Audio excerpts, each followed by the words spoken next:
আমরা সবাই জানি 3 ফেব্রুয়ারি এত পরিমাণে বিয়ে ছিল, তার জন্যই 2 ফেব্রুয়ারি আমার কাজের চাপটা কিন্তু অনেকটাই ছিল। সকাল 7টার সময় আমার ফার্স্ট ক্লায়েন্ট চলে আসে আমার লোকেশনে নেলস করার জন্য।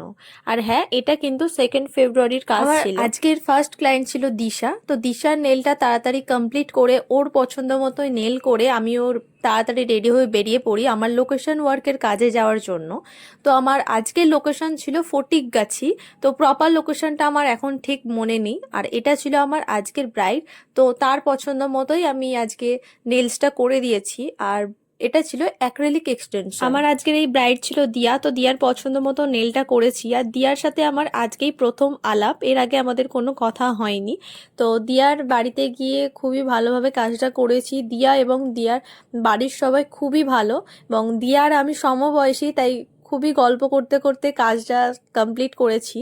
তো এখানে দিয়া এবং দিয়ার মাসি এবং সম্ভবত দুটো মামি নেলস করেছে। তো তাদের নেলসগুলো পুরো কমপ্লিট করে দেওয়ার পরেই আমি আবার দিয়ার পায়ের নেলসটা মানে টোই এক্সটেনশনটা শুরু করি। গল্প করতে করতে কাজগুলো একটু তাড়াতাড়ি কমপ্লিট করার চেষ্টা করি, কারণ দিয়ার বাড়ি থেকে আমার বাড়ি আসতে মোটামুটি 40 থেকে 50 মিনিট মতো লেগে যায়।